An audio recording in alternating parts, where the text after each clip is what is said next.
And people still trying to get back to their seats from the concession stand here at the start of the third quarter, and boom, we got points on the board. And you just identified why the bulk of stadiums have increased presence in the concession areas, right? TVs, loudspeakers, so people can still follow the game. And right now, they're bummed out that they missed that big return to start this half. The Chargers take over 1st and 10 at their own 25-yard line. Now we'll look at the Chargers offense. They get ready for their first possession of the second half. And this game was all square at halftime, but now they find themselves down 7 following the opening drive touchdown here in the third quarter. And they need to take a good, relaxing, deep breath, don't you think? Because right now they might start to feel like they've got to play catch-up here and start matching them point for point.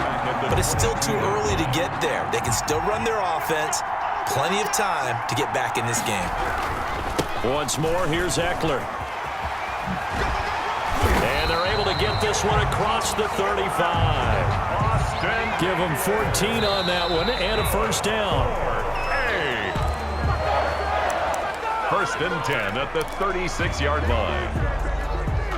Third quarter of action, Super Bowl 55. Thanks for joining us, everybody. Here's a 2nd and 10. He's airing it out for Williams. And this is, oh my goodness, he pulled it in one-handed. A big play there for L.A. 57 yards. I don't think we'll ever get enough of watching one-handed catches, and when they pay off, they are spectacular.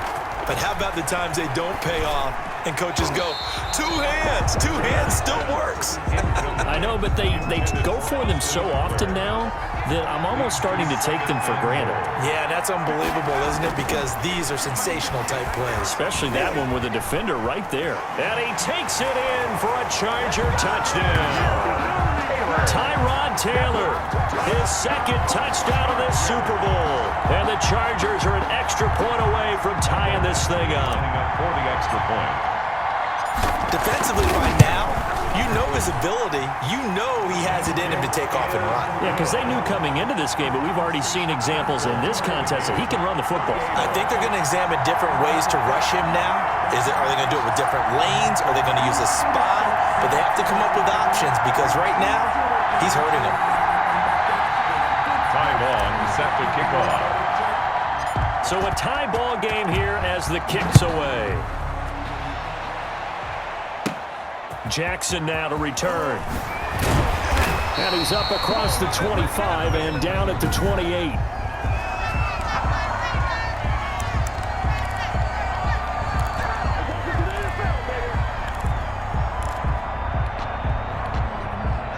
The Raven offense set at the line for this next drive. And their lead has evaporated in this third quarter. It's tied once more as they begin with a 1st and 10.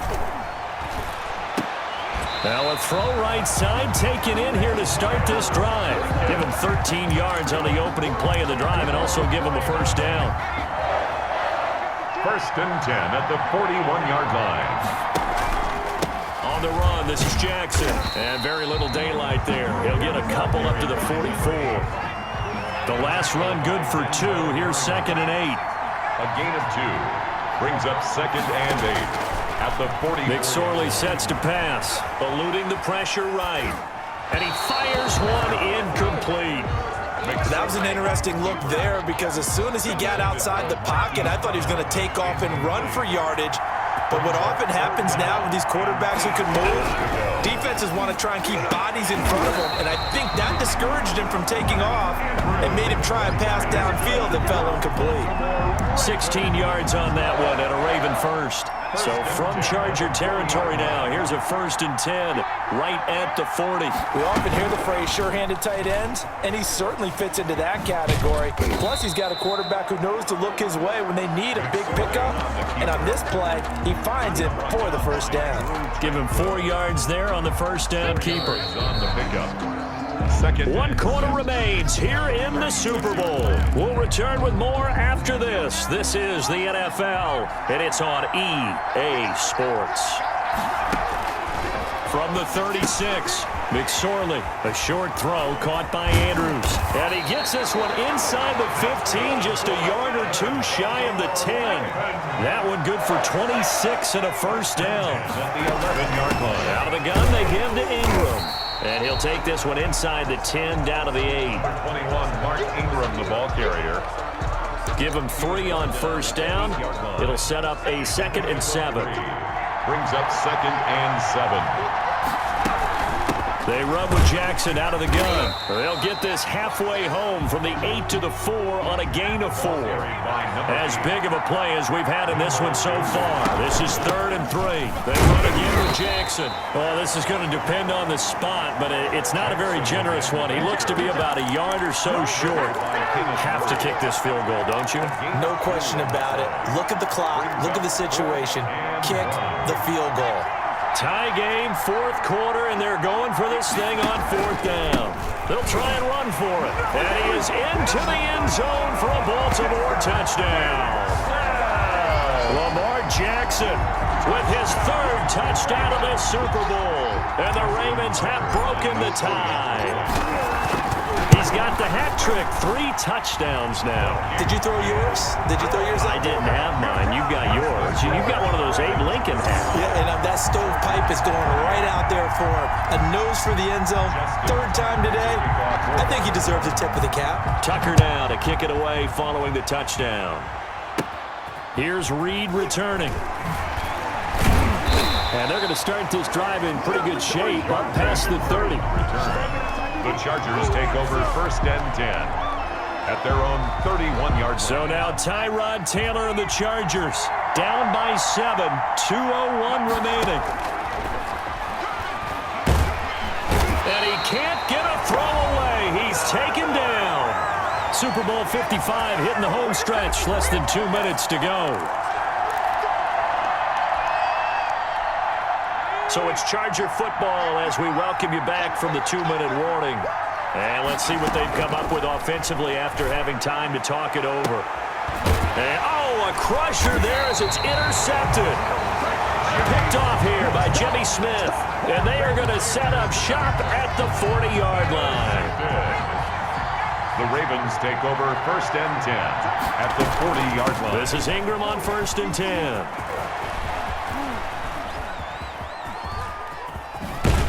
And he will lose yardage here to the 31-yard line. The Chargers going to signal for the first of their timeouts as they'll talk things over prior to this upcoming 2nd down play. They'll try and run some clock here as they keep it on the ground. And he will lose yardage and be backed up to the 24.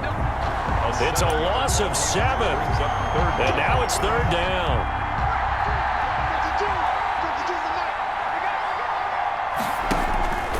Again, it's Jackson as he'll stay on the ground.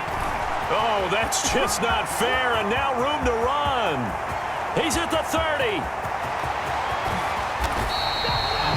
They're able to convert on 3rd down, and that sets up a 1st and goal. Now the Chargers will use the 2nd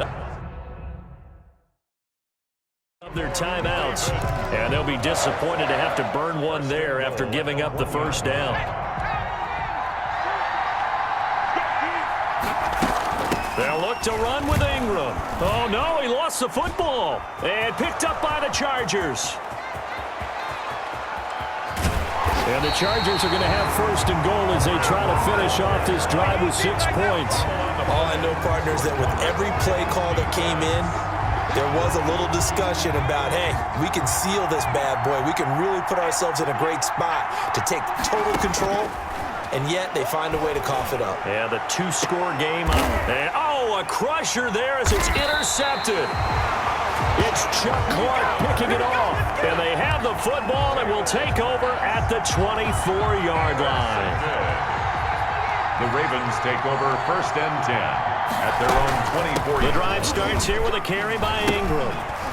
Oh, he tried to pitch it and the ball's loose. And this is recovered by the Chargers.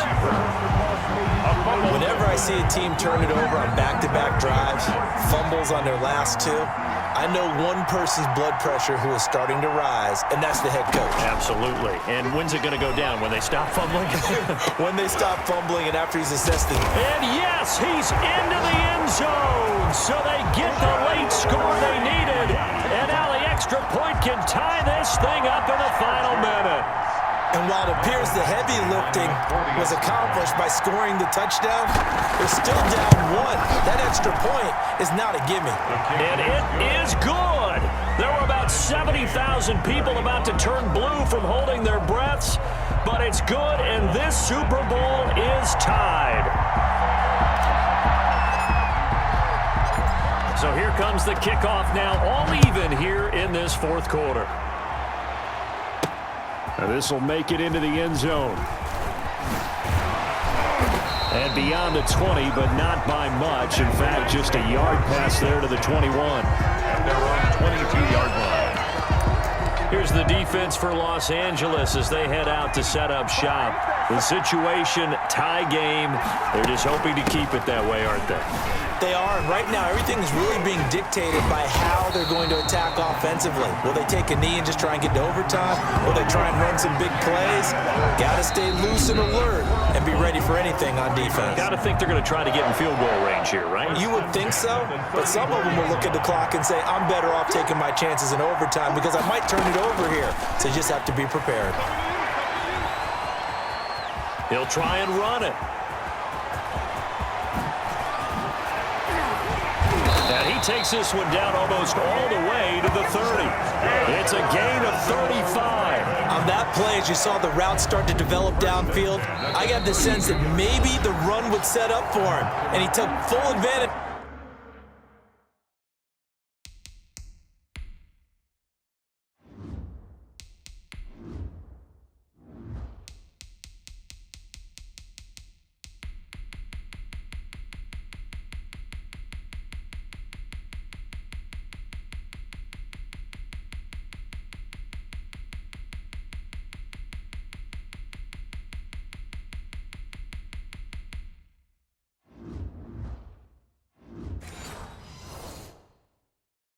Of it and got a big gain on a busted play.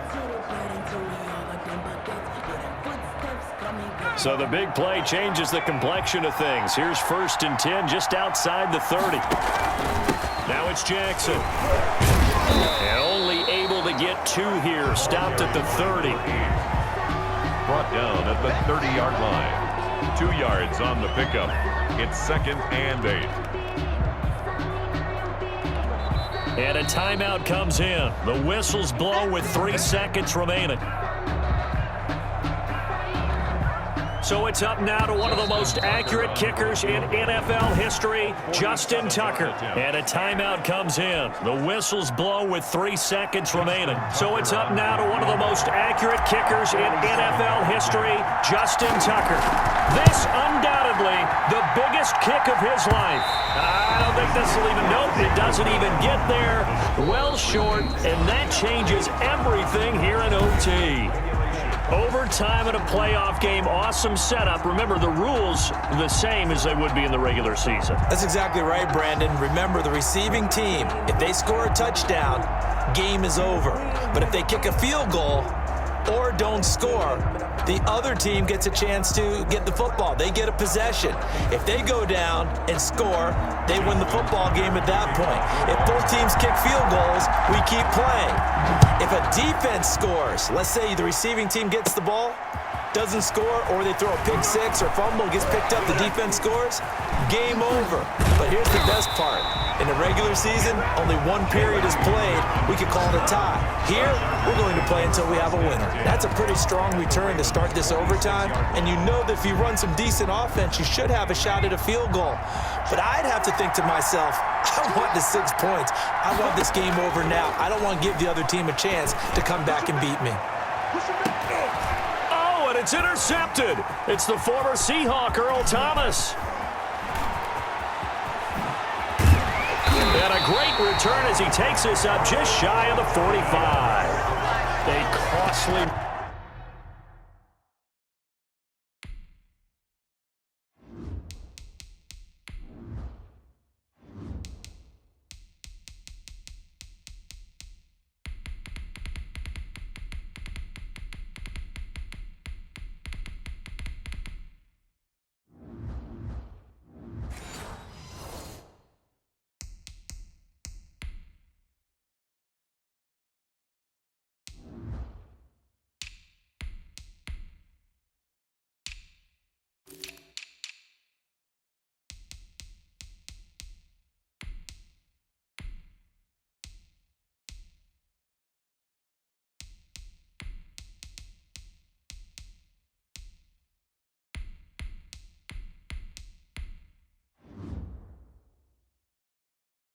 Mistake here in OT. And you know what they say, when you throw an interception like that in overtime, you don't usually get a chance to throw a second one. I mean, I'm not sure the analytics on it.